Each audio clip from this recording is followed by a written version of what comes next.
Hola, ¿qué tal? Aquí en su programa Legalmente, hablando de Valeriano Abogados. El día de hoy vamos a tener la presencia, pues también de una personalidad jurídica y alguien que también le encanta la academia. Él es, pues, aparte es un amigo que, pues, tengo el gusto de que nos honre con su amistad desde hace muchísimos años, un funcionario de carrera, alguien que se ha preocupado por prepararse. Y esto, pues, nos va a servir tanto a todos los abogados como a la sociedad misma. Me estoy refiriendo a nuestro amigo el magistrado Antonio Fierro Ramírez, quien es presidente de la 10ª sala, que es la Sala de Justicia Integral para Menores. Y el día de hoy, precisamente, vamos a hablar de la justicia integral de los menores. Muchísimas gracias por aceptar la invitación. Sabemos que tienes una agenda también muy apretada y pues este espacio, pues muy agradecido por tu presencia, Toño. Licenciado Leopoldo, me da gusto saludarte. Es Gracias. Un placer ver a los buenos amigos después de tanto tiempo y encantado con la invitación, muy agradecido por esta deferencia y listos para ver qué comentamos hoy. ¿Qué es la justicia integral para menores, Toño? Bien, vamos a hacer una pequeña referencia, una reseña en torno a un supuesto de realidad. A partir del 2007 en el estado de Jalisco se implementó un sistema de justicia integral para menores. Yo creo que para todos será muy consciente el recordar que antes teníamos consejos paternales. Sí. Los consejos paternales, que era el centro de justicia para menores de edad, los manejaba el Poder Ejecutivo. El Poder Ejecutivo en ese tiempo imponía una política paternalista. En razón de que es paternalista, en razón de que el Estado asumía que los menores de edad con conductas ilícitas deberían de considerarse como un mal de la sociedad, una circunstancia totalmente fuera de contexto, no aplicaban en la sociedad. Entonces el Estado se hacía cargo de ellos, asumía el papel paternal y los segregaba, de tal manera que si un menor de edad robaba, un menor de edad era partícipe en un homicidio, un menor de edad causaba daños, el Estado asumía su control, los retenían y eran puestos a disposición del Ejecutivo. El Ejecutivo se encargaba de llevar a cabo un trámite de índole administrativa, donde tú recordarás, Polo, que la característica primordial es que no tenían una adecuada defensa. Incluso no tenían un abogado, porque había un procedimiento administrativo diseñado de tal manera que el Estado asumía el control absoluto. Yo como abogado postulante, IBI preguntaba respecto de un menor de edad que habían retenido y no me daban información, excepto no que fueran los padres. No eres parte, solamente los padres. Y los padres a entrevistas posteriores aducían que ellos ingresaban únicamente con un fin, de que les llamaran la atención, los regañaran y no sabían el trámite a realizar. No podían ofertar pruebas, no eran sujetos de un debido proceso, no sabían si existían plazos o términos para ser sancionados. Al ingreso del nuevo sistema, ya un sistema de estricta legalidad, a partir del 2007, cuando entra en vigencia la ley, ya se les concede a los menores de edad, conforme lo prevé el artículo 1 de la Constitución, absoluta igualdad con los adultos en tratándose de un procedimiento. Es decir, van a ser sujetos a un procedimiento previamente establecido, van a ser sancionados por un juez, van a tener derecho a comparecer acompañados de sus abogados y de sus padres y, lo más importante, pueden ofrecer y contradecir pruebas. ¿Para quién aplica esta nueva ley? Aplica para todos los menores de edad. ¿De qué edad, Toño? De hecho, de 12 a 18 años. Hoy en día volteamos sorprendidos por la participación de menores de edad en conductas delictivas. Y la pregunta obligada con antelación tenía que ver en el supuesto de que antes no se les sancionaba, sí se les sancionaba. Pero las sanciones no era una sanción de índole penal, sino administrativa. Por lo tanto, y vale la pena resaltar ese supuesto, al inicio del sistema, al traslado que realizamos los integrantes de la 10ª sala a los diferentes centros de atención, nos percatamos de que había menores de edad que por el simple hecho de un robo en una tienda de conveniencia, con cigarros, con papitas, con botellas de cerveza o vino, estuvieron 4 o 5 años retenidos. ¿Por qué? Porque no tenían familiares que respondieran por ellos, que hicieran un seguimiento puntual a su procedimiento o que fueran a responsabilizarse por ese latrocinio. No existía ese supuesto. Y por el otro lado, veías partícipes en delitos de impacto social, un robo, un secuestro, que duraban un poco tiempo y salían, bajo el argumento de que el presidente del Consejo Paternal ni siquiera tenía el requisito de ser abogado. Simple y llanamente, por ser conocido del presidente municipal de la población que te imagines, designaban al presidente del Consejo Paternal y nos encontramos con circunstancias donde era notoria la desigualdad. Mucho tenía que ver el aspecto económico para ser sujeto de un procedimiento o salir. Bien, la implementación del nuevo sistema, con esa puntualidad de legalidad y justicia, dio la pauta para que todas las personas menores de edad que cometen una conducta tipificada como delito puedan quedar sujetos en ese parámetro, de 12 a 18. Pero a su vez se subdivide en 3 etapas. La primera, de 12 a 14 años, cometan el delito que cometan, no podrá ser sujeto de privación de libertad. Es decir, si un menor de edad me llega, recordarás, no muy lejano, la banda del pañal, tiene 12 años, tiene 13 años, fue partícipe de un robo de celulares, que era lo más común, lo retienen y lo ponen a disposición de la autoridad lo remite al tribunal. El tribunal puede iniciar un procedimiento, sí, inclusive puede darle continuidad a un procedimiento, pero nunca habrá de ser privado de su libertad. Se envía a tratamiento interinstitucional. ¿A qué me refiero? Médico, doctor, maestro, psicólogo, tratamiento de adicciones, todo ello, pero dentro del marco de la institución precisamente, los centros de atención y el juzgado, y los no sentenciados y los sentenciados. Ahí habrán de llevar a cabo su procedimiento, pero siempre con la limitación, no podremos privarlo de su libertad. ¿Tendrían que estudiar estas personas de 12 a 14 años? O sea, estos menores, mejor dicho, ¿una obligación sería que estudiaran? Claro. O sea, es parte de... Fíjate qué interesante tu pregunta, Polo, y en un momento más nos vamos a enfocar en ese supuesto.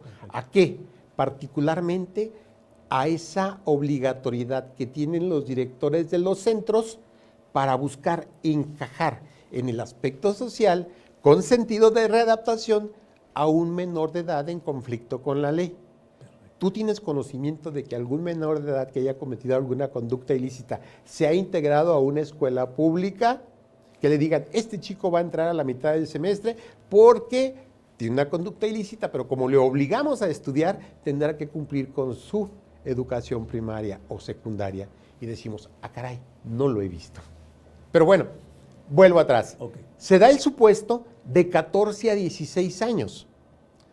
Por cualquier conducta delictiva que cometa, de 14 a 16 años ya puede estar, entre otras de las medidas que se le impongan, privado de su libertad. Pero la ley es garantista y proteccionista del menor de edad. El hecho de la minoría de edad implica, en forma lógica y natural, una inmadurez en su desarrollo emocional, en su conocimiento. Su psique todavía está en crecimiento. Bajo ese supuesto, la ley no va más allá de una sanción privativa de libertad por cualquier delito de 3 años de prisión. Y en la última etapa es de 16 a 18 años. Ellos no pueden ser sancionados con una pena más allá de 5 años de prisión. Y es muy común que nos pregunten y nos cuestionen, entonces, si fue partícipe de un secuestro con una participación limitada, ir a comprar comida y llevarle a la persona privada de su libertad, en forma ilegal, ¿qué sanción le pueden imponer? ¿5 años? Bueno, y a los demás partícipes adultos, ¿por qué les impusieron mayor sanción? Hasta 40 o 50 años. Entonces, ven esa desproporción, pero todo tiene una razón de ser, y la razón de ser es muy puntual, precisamente su grado de inmadurez. Y esto no es novedoso, siempre se ha visto. ¿En qué sentido? Acuérdense, no perdamos de vista, de 18 a 20 años ya se consideraba la imputabilidad disminuida. Es decir, podíamos reducir la sanción de esta persona partícipe de entre 18 y 20 años. ¿Sí? Bueno, de 16 a 18 se puede imponer hasta 5 años de sanción privativa de libertad. Y desde junio del año pasado estamos en un supuesto muy interesante que yo creo habremos de tocar en el siguiente bloque, y específicamente es el supuesto de que hoy los juicios de menores tendrán la obligatoriedad de adecuarse al sistema de justicia oral, sistema acusatorio adversarial. También ya ingresaron a ese supuesto. Perfecto, entonces en este bloque que viene, porque vamos a nuestra primera pausa comercial, el magistrado nos va a decir cómo va a ser esta transición. No le cambie su programa Legalmente Hablando. En Esparza Monteón Abogados contamos con más de 30 años de experiencia en distintas áreas del derecho. Somos una empresa líder en recuperación y negociación de cartera vencida empresarial y personal. En Esparza Monteón Abogados convertimos problemas en soluciones y soluciones en oportunidades.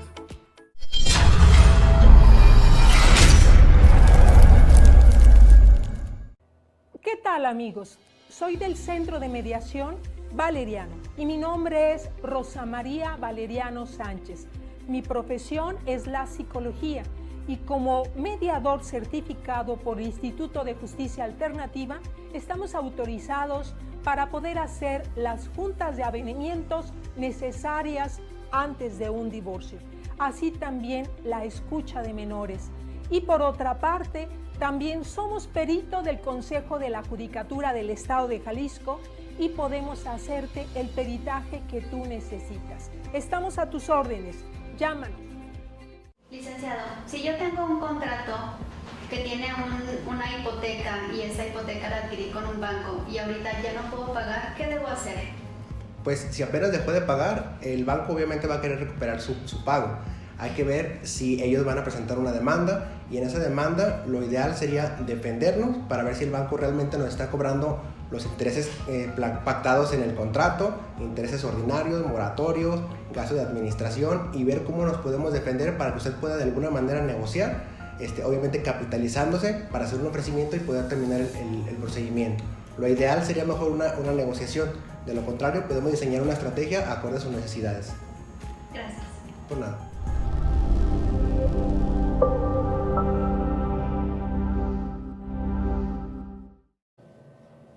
Regresamos a su programa Legalmente Hablando. El día de hoy tenemos la oportunidad de contar con la presencia del presidente de la 10ª Sala del Supremo Tribunal de Justicia del Estado, el magistrado Antonio Fierro Ramírez, quien nos está hablando de la justicia integral para menores. Nos quedamos con un tema muy interesante. Precisamente estamos hablando de los menores, pero que pues ya próximamente estos van a estar ya sujetos a los juicios orales adversariales. Pero bueno, que nos explique el magistrado en qué consiste esta situación. Muchas gracias, Polo, y gracias por la invitación de nueva cuenta. Gracias. De hecho, en tratándose del supuesto de los menores de edad desde junio del año pasado, ya estamos obligados a manejar este tipo de procedimientos en la justicia del sistema acusatorio adversarial. Y la oralidad es uno de los supuestos más visibles de este nuevo sistema de justicia. Hace 3 años, 4 años, hemos empezado en una etapa de ajuste.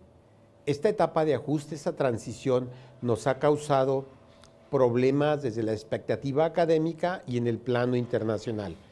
¿Por qué? Porque el sistema de justicia de menores tiene como característica, una de tantas características importantes, que tal vez deba considerarse como un principio, el principio de especialidad. Okay. Recordemos, en el 2007 se crearon 6 juzgados foráneos y 2 juzgados aquí en la ciudad de Guadalajara para atender el sistema de justicia de menores. Hoy, a la fecha, en noviembre del 2020, ya no tenemos juzgados especializados. Esto rompe con la tendencia internacional. Debemos de tener juzgados especializados. De hecho, hoy lo único que continúa como especializada es la 10ª sala, que tengo a bien ser parte de la misma. El caso concreto es que a partir de hace 3 años empezó el Consejo General del Poder Judicial a hacer ajustes, y estos ajustes devienen del aspecto numeralia. ¿A qué me refiero? En algunos tribunales no justificaba el gasto de un tribunal integral, de un juez, un secretario, un notificador, los auxiliares administrativos necesarios, por el número de asuntos que resolvían al año, no era justificable. ¿Qué hizo el Consejo? Entiendo la situación, no la justifico, la entiendo. Los adecuó y mandó el juzgado de menores, el conocimiento de asuntos de menores, a los tribunales que tenían menos carga laboral en los diferentes partidos judiciales. Y nos podemos enterar, por ejemplo, hoy día que hay un juzgado civil que conoce asunto de menores, hay un juzgado penal que conoce asunto de menores. ¿Es lo idóneo? No, porque la especialización en tratándose de justicia de menores va más allá del supuesto del conocimiento cierto de la materia. No, la tendencia internacional era buscar jueces con un perfil idóneo, es decir, que tuviesen conocimiento de derecho penal, pero civil, todo lo que tenga que ver con menores de edad, familiar, por el trato y con protocolos de actuación especiales.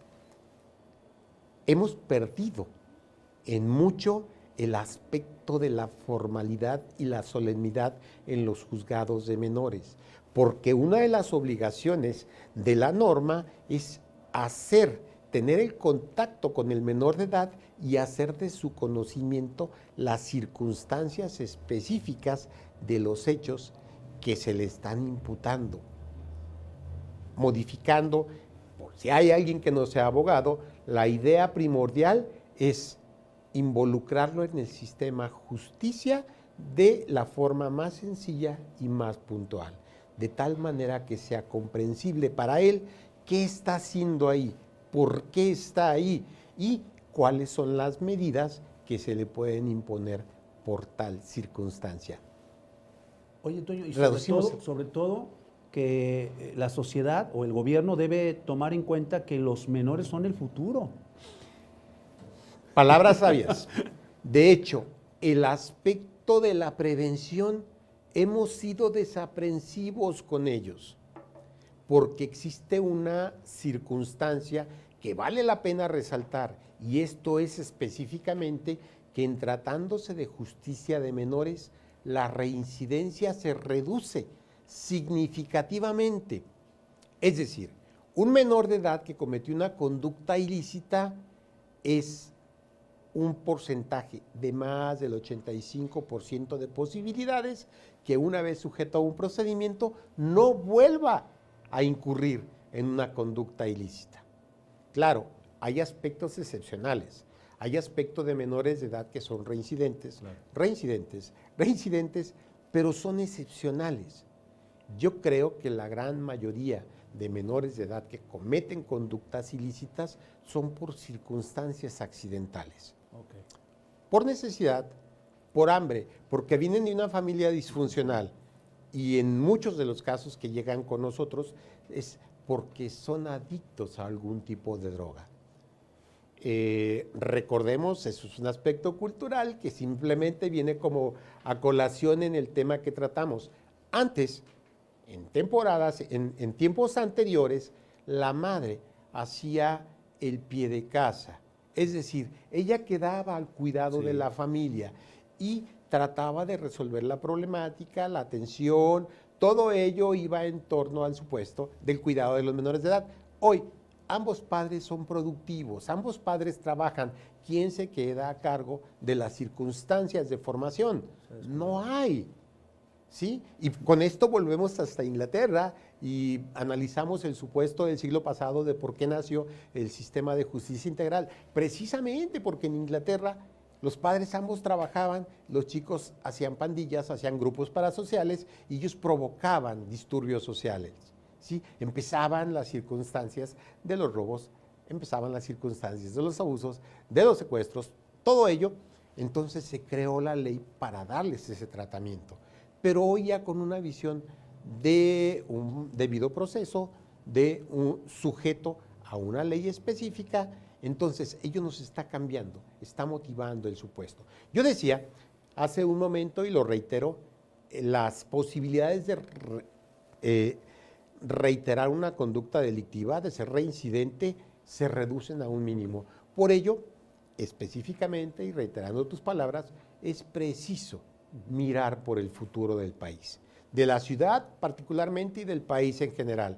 Si cuidamos a nuestros menores que incurrieron en infracciones, que incurrieron en conflictos con la ley, no vamos a tener delincuentes, o se reduciría en un grado superlativo. La ley es obviamente perfectible, nunca se adecúa a los supuestos de una perfección desde su génesis.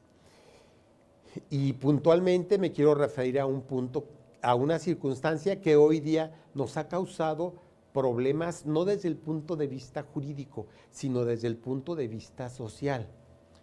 Y me refiero específicamente al pago de la reparación del daño al que se sujeta a un menor de edad, como resultado o consecuencia de su conducta delictiva.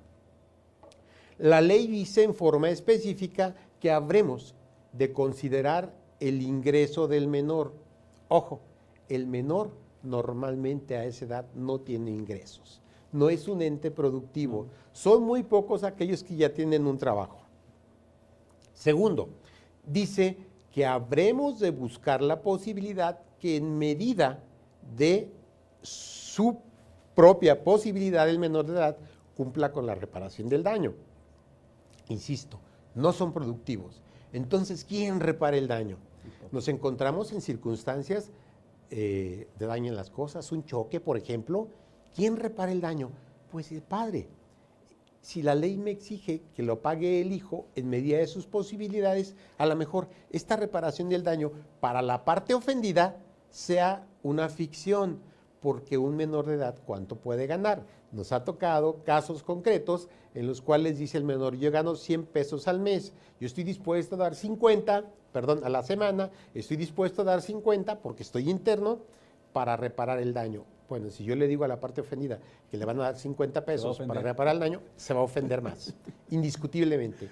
Entonces, este tema, en la 10ª sala se ha buscado una salida legal propicia y les decimos a las partes, a la parte ofendida, dejamos a salvo tus derechos, siempre en la inteligencia que los estamos encauzando para que, como tú lo dijiste, en vía de responsabilidad civil objetiva, pues le reclamen al padre, ¿sí? Pero normalmente el menor de edad no cumple con ese pago de reparación del daño. En nivel internacional, nos hemos percatado de que otras latitudes, en España, en Argentina, en Colombia, se han manejado casos específicos de reparación del daño por medio de medios alternos. Okay. Sí, buscamos una conciliación, una mediación. Y hay un caso que es paradigmático de una señora dueña de unos departamentos y que tenían un jardín aldeaño los departamentos. Ella salía a caminar todos los días con sus animales. Un chico de 14, 16 años la atropelló con su bicicleta porque iba a bordo de la bicicleta donde era un jardín. Entonces la atropelló. La señora, con suficientes medios económicos, no quería que le repararan el daño en forma activa, económicamente, ¿sí? Pero sí quería que hubiese un acuerdo de conciliación, donde el chico, entre otras cosas, se obligó a hacer las labores de patrullaje para evitar que esto volviera a suceder. ¿Cuál es el problema? El problema es que en México, si atropellamos a una señora que sea muy rica con la bicicleta, lo más seguro es que tenga en la mente la circunstancia de hacerse más rica y cobre por ello.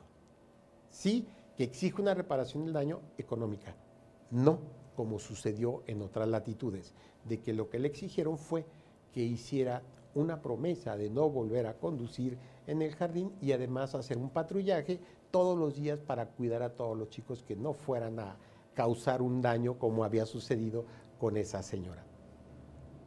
Pero si se fijan, nosotros, y me refiero a los mexicanos, siempre tenemos todavía la visión de que si estamos en un juicio, tenemos que ganar.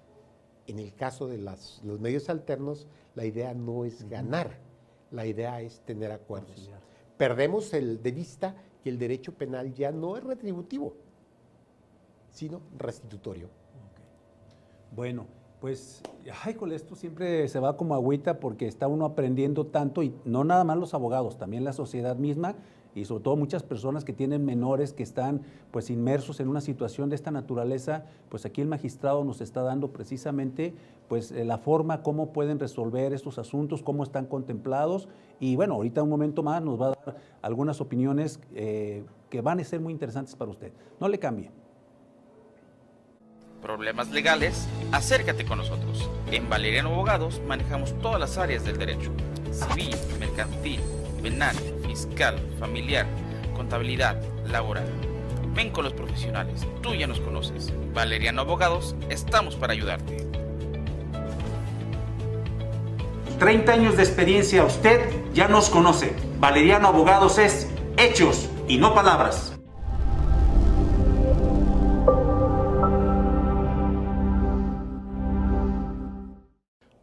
Hola, soy el licenciado Francisco Valeriano y soy el director general del Centro de Rehabilitación Dios por Siempre de Lux. ¿Conoces a alguna persona? ¿Tienes algún familiar que cayó en las garras de las adicciones? 18 años nos garantizan que podemos ayudarle. Ven, conoce nuestro tratamiento. Son 6 meses, pero podemos apoyarlo. Tenemos bolsa de trabajo, estancia, podemos ayudarlo y convencerlo. Te esperamos. Hola, ¿qué tal? Una vez más aquí en su programa Legalmente Hablando, con la nueva innovación que tenemos a través de todas las plataformas digitales, sobre todo Spotify, en donde ya podrás ver y escuchar todos los programas de Legalmente Hablando, en donde vas a tener la oportunidad de contar con invitados de lujo como son jueces, magistrados, funcionarios de primer nivel, para que sepas y puedas estar en condiciones de saber el haber jurídico que está aconteciendo en la sociedad. No te pierdas todos los martes en punto de las 7 de la noche tu programa Legalmente Hablando con esta nueva innovación.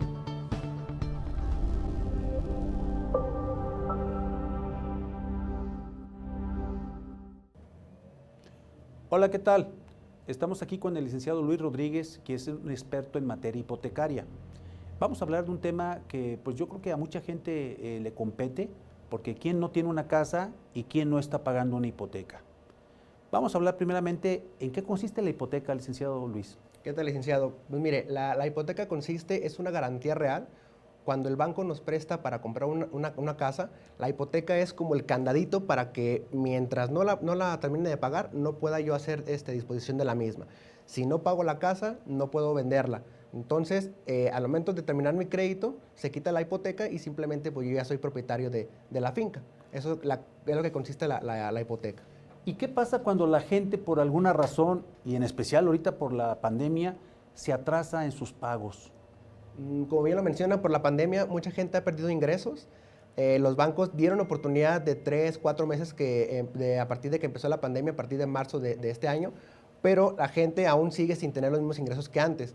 Nos han llamado mucho con la finalidad de poder asesorarlos. Les decimos que el banco tiene que enfrentar un procedimiento, tiene que demandarlos y en lo cual podemos defenderlos. ¿Para qué? Para que ellos puedan en su momento mediar, puedan negociar, puedan hacer una reestructura. Tenemos que ver la mejor opción para el cliente, porque hay un cliente que puede pagar 2 años y hay clientes que ya tienen pagando 15, 20 años. Entonces hay que ver las expectativas de cada cliente para ver qué es la mejor solución, ya sea negociar, ya sea esperarnos al final de un procedimiento o buscar alguna solución diferente. Ya tendríamos que checarlo a detalle con cada cliente. O sea que esto quiere decir que la gente que se encuentre en forma de impago, es decir, que tenga adeudos con la institución financiera, que puede ser un banco, a través de una hipoteca, puede quedarse con su casa si está en esta problemática de que debe, si contrata a una persona especialista en este caso? Sí, claro, más que nada es siempre hay que tener un abogado para que nos den una buena asesoría. Mucha gente piensa que con el simple impago de una mensualidad ya le pueden quitar su casa, los pueden desalojar, sin tomar en cuenta los años que ya han pagado. Les podemos decir que no todo está perdido. Lo que se puede hacer es acercarse a la persona que sabe para poder darle la mejor solución. Sí se puede recuperar el patrimonio, le toman en cuenta los años que ha estado pagando, se le puede hacer una excepción para una buena quita. Hay buenas soluciones, pero sí hay que checarlo a detalle con cada ¿En cliente. remate se puede también? También. En remate se puede adquirir la propiedad a un 60% aproximadamente. También hay que valorar si realmente le conviene el remate o la negociación al cliente. Pero sí, se puede hacer un buen descuento también. O sea que si el banco está pretendiendo cobrar, o la institución financiera, Sí. por decir alguna cantidad, 2 millones de pesos, y la casa vale a lo mejor 1.500.000, Ajá. ¿puede adquirirla con un 60% de ese 1.500.000? Sí, correcto, con el valor de la casa. Perfecto, Ajá. entonces, no, pues está mejor esto, entonces pelear con un abogado que entretenga para que pueda juntar la gente Exactamente. y después pagarla en remate si no hay una negociación con el mismo banco. Es correcto, le conviene al cliente. Se puede enfrentar el procedimiento, sigue haciendo sus ahorros y se puede comparecer al remate.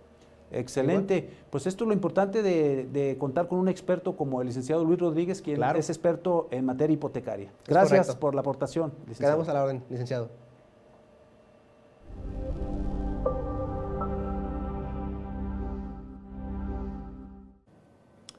Regresamos a su programa Legalmente Hablando. El día de hoy estamos de plácemes con la presencia del magistrado Antonio Fierros Ramírez, quien es presidente de la 10ª Sala del Supremo Tribunal de Justicia del Estado de Jalisco. Estamos hablando de un tema pues muy interesante para toda la sociedad, precisamente los menores. Estamos hablando de cómo es la justicia integral para los menores.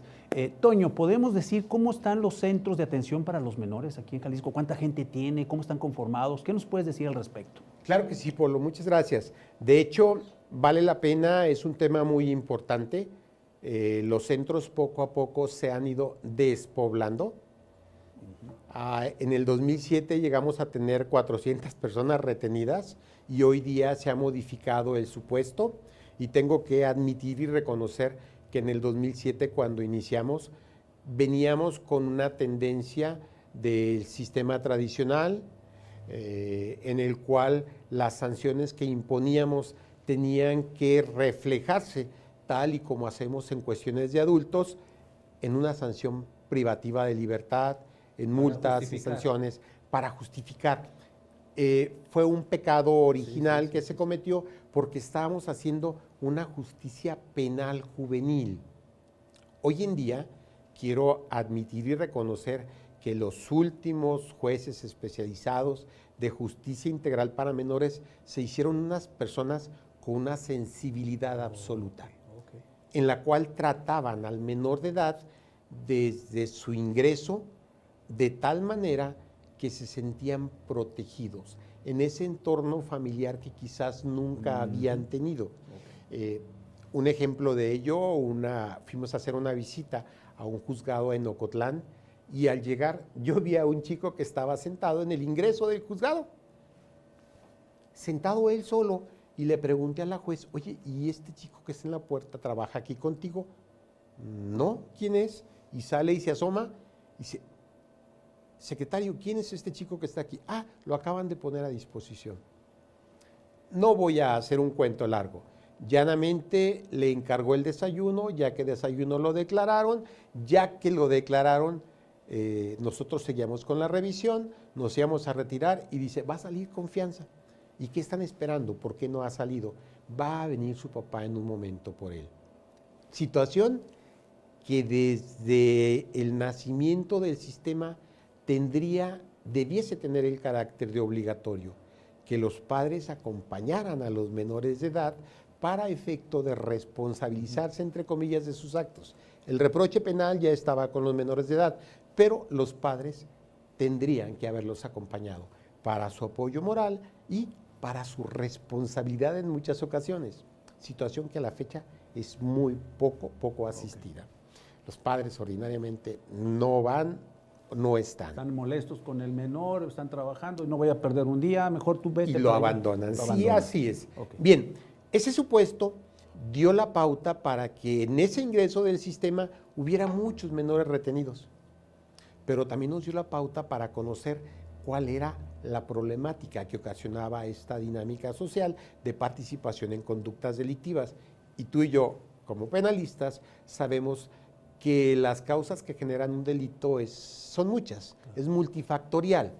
La pobreza, la ignorancia, la oportunidad, las familias desintegradas, bla, bla, bla. Y ahora la drogadicción también. Bien, esos supuestos, en medida de que sean menos los retenidos en los centros, da la oportunidad de que el trabajo interinstitucional sea más eficaz. Okay. Y nos encontramos con que los menores de edad que salen después de haber tenido tratamiento psicológico personalizado, porque están ahí y determinadas horas del día los dedican a ello, salen y se enderezan el camino. Se van dentro del supuesto de que la sociedad les está marcando. Gente que estudia, gente que trabaja y gente que tiene la posibilidad de buscar un futuro apropiado. Esto es en lo que debemos de invertir. Los centros de atención, hoy día no tengo un número exacto, pero yo creo que a lo sumo deben de haber 50. El centro de atención es donde cumplen su sanción los menores de edad ya con una sentencia. Quizás en el otro tengamos 200, pero de esos 200 pueden salir en forma inmediata algunos, ya sea por el cumplimiento, ya sea por las medidas cautelares, ya sea porque ha transcurrido el tiempo. Perfecto. Ojo, detalle del transcurso del tiempo. Un menor de edad que cometió una conducta ilícita y es detenido cuando ya no es menor de edad, de todas maneras queda a nuestra disposición y habrá de cumplir en el centro de atención, en una área reservada para adultos, su sanción hasta que tenga 25 años. Es muy importante subrayar el supuesto. Estos adultos menores son los que en un momento determinado pueden ser factor detonante de conductas antisociales en el interior. Son los que pasan teléfonos, son los que sus familiares les llevan droga, son los que crean problemas en ese centro de reclusión. ¿Pero los tienen separados de alguna manera? Están separados y al parecer la convivencia es mínima, pero el centro es el mismo, es la misma cárcel. Esto es algo que se dejó de percibir desde el inicio del sistema. ¿Por qué? Porque debería haber un área específica aislada. Como en la penal, el preventivo y el otro, para que estén de menos aislados. Indiscutiblemente así debiese ser. Inclusive, el área de mujeres también está, pero es una celda obviamente separada. Son 7 módulos, 7 módulos, y uno de ellos es para mujeres nada más. Están 4 o 5 mujeres, ahí están, y salen en horas diferentes a las que están los varones. Hemos seguido puntualmente, le damos seguimiento a todas las causas en los interiores de los centros, porque además es otra de las obligaciones de la autoridad jurisdiccional, trasladarse. Hay un punto que creo yo que sería importante para complementar el aspecto de la reparación del daño. El director del centro, del área de menores, tiene la obligación de establecer contacto con la sociedad civil. ¿Para qué? Para buscar precisamente satisfactores en torno a su actividad. Y una de ellas, yo citaba, ¿tú sabes de alguna escuela que te admita a un chico que está en circunstancia de problemas legales? Lo más lógico es que nos digan no. Bueno, pues es obligación del director del centro, el Poder Ejecutivo, para establecer esos convenios con Secretaría de Educación y mandarlos a estudiar. Cuando están retenidos en el interior, ahí hay clases y ahí los actualizan, ahí se cumplen con todas las medidas. Pero recuerden, la prisión es la última ratio en tratándose de menores. Y los mandamos a la calle, a su casa, a que en un momento determinado vuelvan a reinsertarse con algunas condiciones. Una de ellas precisamente, estudia. Después de un tiempo nos damos cuenta de que no has podido estudiar. ¿Por qué no has estudiado? Simple y llanamente porque no hay ninguna escuela que me reciba. O vete a trabajar. Nadie me da trabajo. Nadie me da trabajo. Todavía tenemos ese tabú en el sentido de que sí, cómo no, tráeme tu cartilla liberada y tu constancia en no antecedentes penales. Es menor de edad, no tiene. ¿Sí? ¿Qué más?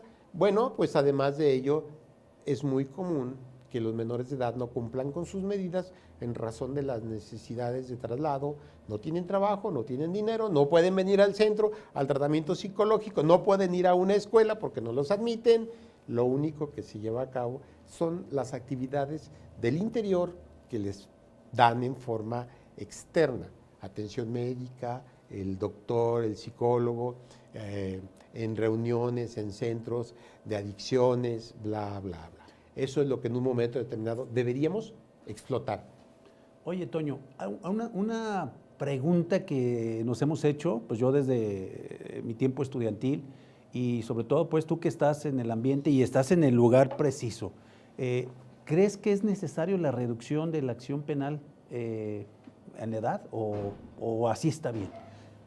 No, yo creo que los parámetros establecidos en la ley son importantes para que el juez pueda determinar mayor o menor riesgo social.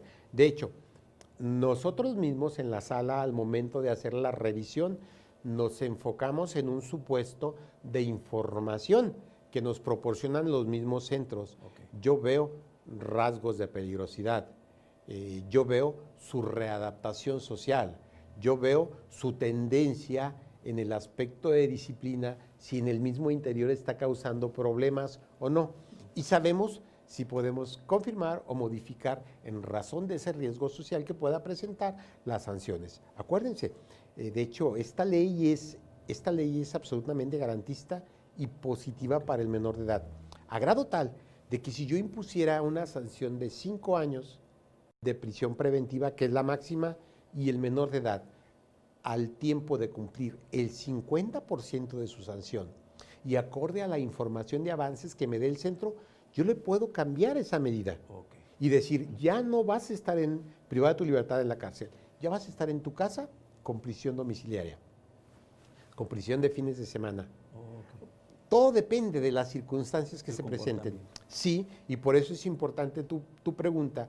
¿Tendríamos que subir o bajar los parámetros? No, yo pienso que los parámetros son apropiados, porque nos dan la pauta para relacionarlos con la peligrosidad social que puedan presentar. Hay menores de edad que están presos porque eran halcones. Y quiero citar el caso porque es muy actual. Es un halcón que no tenía trabajo, que no iba a la escuela. Sí tenía trabajo. Antes de eso no tenía trabajo, no iba a la escuela, su mamá estaba enferma, su papá los había abandonado y llegan un grupo parasocial y le dice, te vamos a dar 2,000 pesos y un celular. ¿Por qué? Para que te pares en la esquina y me digas cada que viene una patrulla. Y si usted cree que no iba a aceptar, claro. Ah, caray, pues, o sea, te entiendo, no te justifico, pero te entiendo, sí acepto. ¿Qué ocupamos? Tener posibilidades sociales de darles opciones a los menores. Esa persona, si tuviera un trabajo, es factible que no se hubiese metido a ser parte de un grupo criminal. Pero tenemos halcones, tenemos distribuidores de droga, tenemos, obviamente, como siempre, de todo. Los delitos patrimoniales son los que más inciden y tristemente nos podemos enterar que hay un menor de edad que robó un celular y lo cambió a su vez un celular que costaba 20,000 pesos, lo cambió por una dosis de drogas. Bueno, pues está muy interesante el tema. Pues vamos a ir a nuestro último bloque comercial. Como siempre, se va como agüita, pero pues bueno, ¿qué podemos hacer? El tiempo es oro. No le cambia su programa Legalmente Hablando. Regresamos. Conoce los beneficios de diagnosticar tus equipos electromecánicos. Evita paros no programados y daños mayores a motores, generadores y subestaciones. Análisis de vibraciones, termografía, alineación láser, estudio de aislamiento, etc. El mejor servicio y calidad en embobinados en media y alta tensión. Contamos con torno y balanceadoras industriales con capacidad hasta 30 toneladas. Temisa Soluciones Electromecánicas. www.temisa.mx.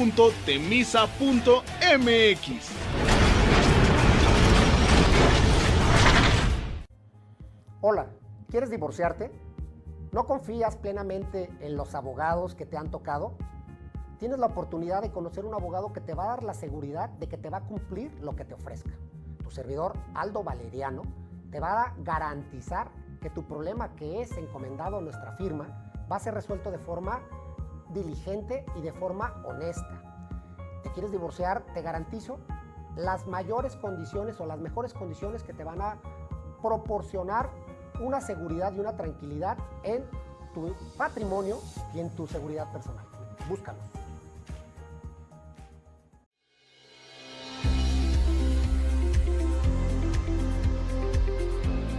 Ya te puedes inscribir a las maestrías de los juicios orales y derechos de la función pública, las cuales son dirigidas a los integrantes del Poder Judicial del Estado de Jalisco. Organizadas por el Consejo de la Judicatura del Poder Judicial, un logro de la consejera Claudia Rivera Maitorena, las que serán totalmente gratuitas.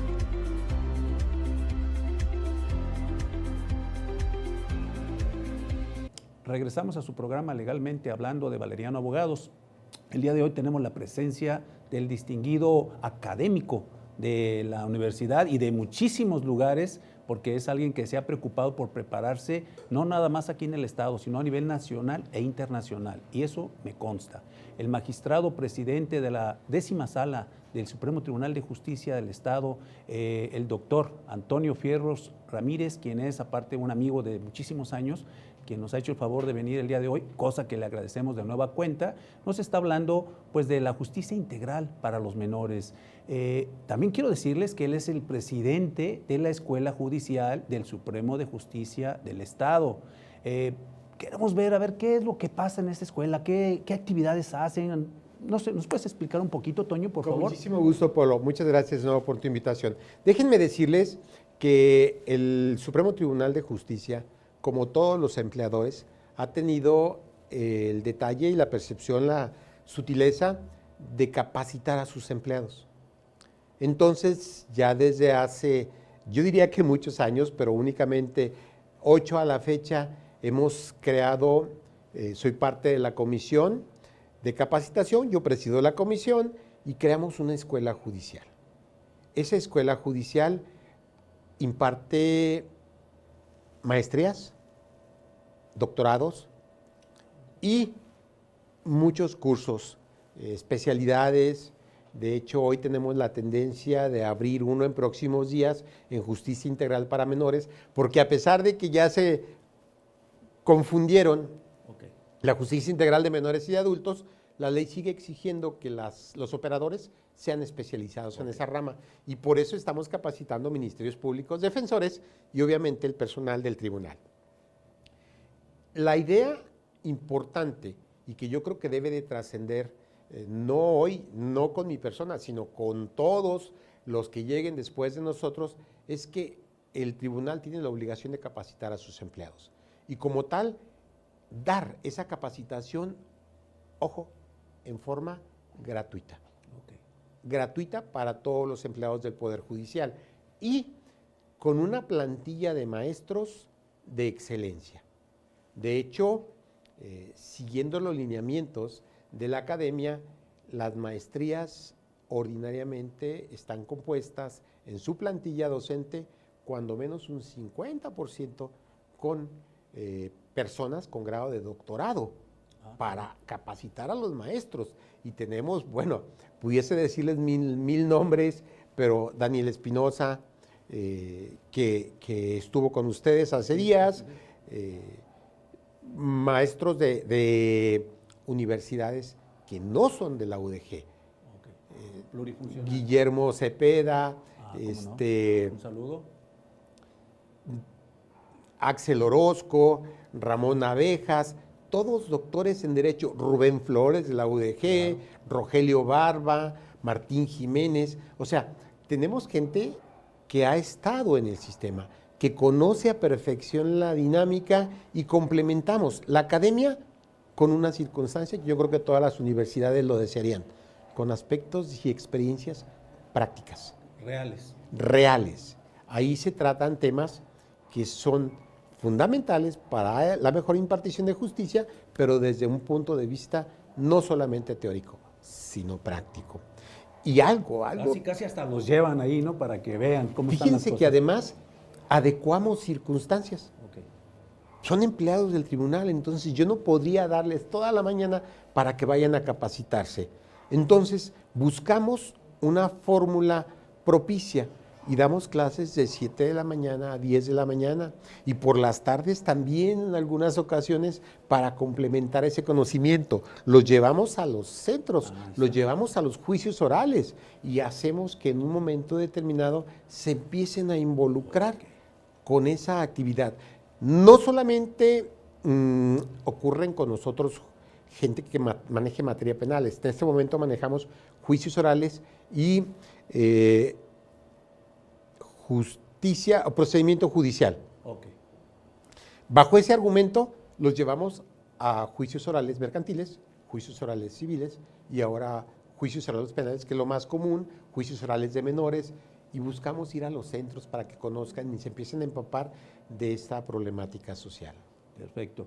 Oye, Toño, ¿qué les podrías decir tanto a los abogados como a la sociedad? ¿Qué conclusión? Porque esto es un tema que se tiene en boga porque pues, conocemos a mucha gente que sus menores están involucrados en un asunto penal, pero no hay muchos especialistas en esta área, y tú que eres presidente de la sala, que tienes la presidencia de la escuela judicial, que tienes la autoridad moral para poderle decir tanto a los abogados como a la sociedad cómo deben de manejar o qué les puedes decir con relación a esos menores que se ven involucrados y también cómo deben de ellos de cuidar a los que todavía no están inmersos en un delito, pero que están por ahí ya bordeando la rayita. Indiscutiblemente tenemos que llegar a varias conclusiones.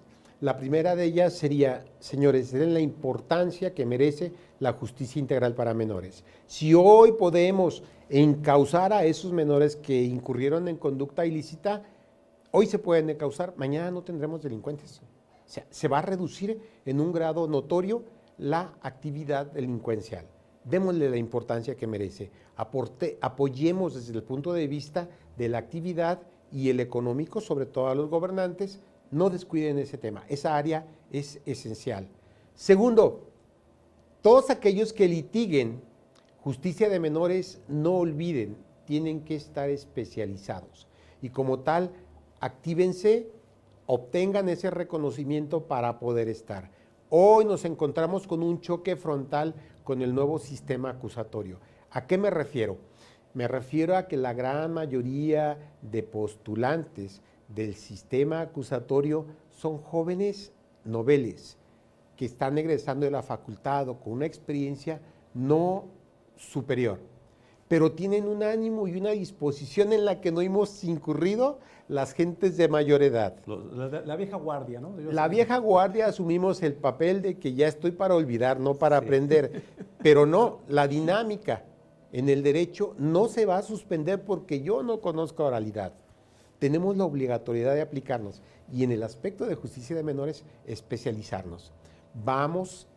Estamos trabajando con profesiones del Estado, vamos a dar precisamente capacitación y en un momento determinado no dudan que les exigen que acrediten su capacitación. Esto ha sucedido ya en la vida real. ¿Usted está capacitado? No. Te voy a sustituir por alguien que sí esté capacitado y que conozca justicia integral de menores para que esté ahí. Y obviamente ese al cliente, si me contrató a mí y no soy especializado, no le voy a causar una impresión propicia. Claro. Tercero, la dinámica en tratándose de justicia de menores y en el punto específico de reparación del daño, chéquenlo, revísenlo, analícenlo. Tenemos dos opciones: que el menor de edad cumpla en medida de sus posibilidades o, segunda, dejar a salvo los derechos para que se los reclamen al padre en caso, o al tutor legal en caso de que no tenga para repararse el daño. Pero en esencia, aquellos que conforman parte del Poder Judicial, aplíquense, inscríbanse, aprovechen esa oportunidad. Una maestría, una especialidad es onerosa en cualquier universidad privada. El Supremo Tribunal se los ofrece en forma gratuita para los empleados del Poder Judicial. Muy bien. Una pregunta que va a ser muy interesante para la sociedad, a lo mejor no tanto para los abogados, pero bueno, algunos no lo saben. Hablaste hace rato de la responsabilidad civil objetiva. Mucha gente dice, pues, ¿qué fue eso, no? Digo, porque los que están escuchando y tienen algún menor por ahí, no sé si les puedas decir brevemente en qué consiste esta responsabilidad. Claro que sí. La responsabilidad civil objetiva nos lleva de la mano a establecer que el padre es responsable de sus hijos. Así como el director de la escuela es responsable de todos los alumnos que están en su escuela. Y a donde nos lleva este supuesto es a que si nuestro hijo causó un daño, puede exigirse al padre de este menor de edad que pague esa responsabilidad objetiva. Como vía civil es una demanda en contra del padre. Perfecto, bueno, pues ya escucharon y no nos queda más que agradecerle al magistrado Antonio Pierre Ramírez, Toño para mí, porque pues es alguien que aparte de que conozco y tengo el gusto y el honor de ser amigo, es una persona muy honorable, muy estudiosa y alguien que realmente está capacitado para lo que nos está diciendo. Entonces, no me resta más que agradecerte, Toño, una vez más. Sabemos que estás muy ocupado, todo el día tu agenda está sumamente llena y pues este espacio para mí es muy importante porque, como lo hemos dicho, el programa Legalmente Hablando es para que la gente tenga información de los saberes de los funcionarios, en este caso del Poder Judicial, para que sepa cómo está la situación actual. Y pues muchísimas gracias, Toño, te agradezco mucho y pues el próximo martes vamos a tener la presencia de otro magistrado, el magistrado Luis Enrique Villanueva, quien va a venir a decirnos algo también muy referente al sistema judicial. Gracias, Toño, un abrazo como siempre. Muchas gracias.